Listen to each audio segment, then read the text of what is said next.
In the eerie quietness of a moonlit night somewhere in the Atlantic Ocean, Mark and Emily awoke to a sensation of weightlessness and the soft hum of machinery surrounding them.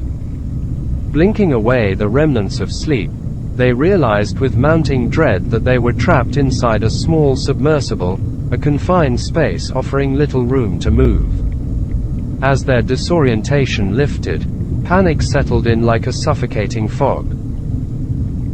The dim glow of instrument panels cast an otherworldly hue over their strained faces, illuminating their fear-stricken expressions. Glancing out of the tiny porthole, they were met with an inky abyss that seemed to swallow everything in its path.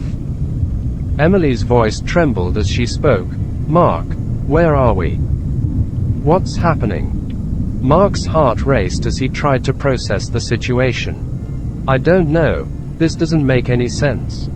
We must be underwater, but how did we get here?" With a sickening lurch, the submersible descended deeper, the pressure in their ears intensifying with each passing moment. The small submarine machine creaked and groaned, and Mark's knuckles turned white as he gripped the edge of his seat. Emily clutched his arm, her eyes wide with terror as she said, "I don't want to die like this." As the minutes turned into hours, their surroundings grew darker and more foreboding.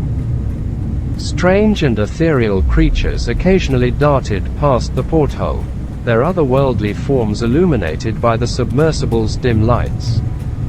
Mark's rational mind struggled to comprehend the situation, while Emily's breathing grew shallow and ragged. "We need to find a way out of here," Mark said, his voice quivering with a mix of determination and fear. Emily nodded, her gaze fixed on the control panel. "There must be a way to surface or at least control this submersible. This cannot be how we die," she angrily exclaimed. They frantically pressed buttons, turned knobs, and deciphered the unfamiliar symbols, hoping to regain control. Their efforts were met with only a deepening descent into the abyss, as if the very ocean itself conspired against them. As their desperation mounted, Mark's fingers brushed against a hidden switch. With a flick, the submersible shuddered and began to ascend. The relief that washed over them was short-lived, however, as the ascent brought a new terror.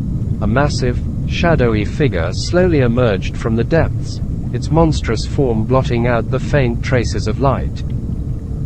Emily's breath caught in her throat as the colossal creature circled them, its eyes gleaming like distant stars.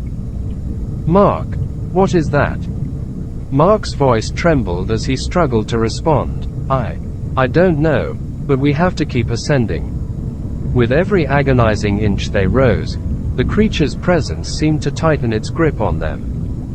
Just as the submersible breached the surface, breaking free from the crushing depths, the creature's final deafening roar echoed through the water, a haunting example of the horrors that lurked below.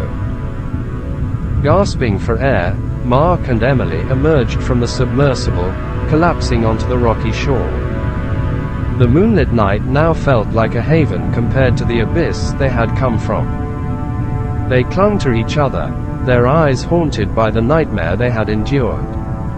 As the first rays of dawn painted the horizon, they knew they had escaped a fate that defied reason and logic. Their lives had been forever marked by the depths of terror they had faced, and neither the reason for their being placed in such a horrible predicament nor the perpetrators of such cruelty were ever found.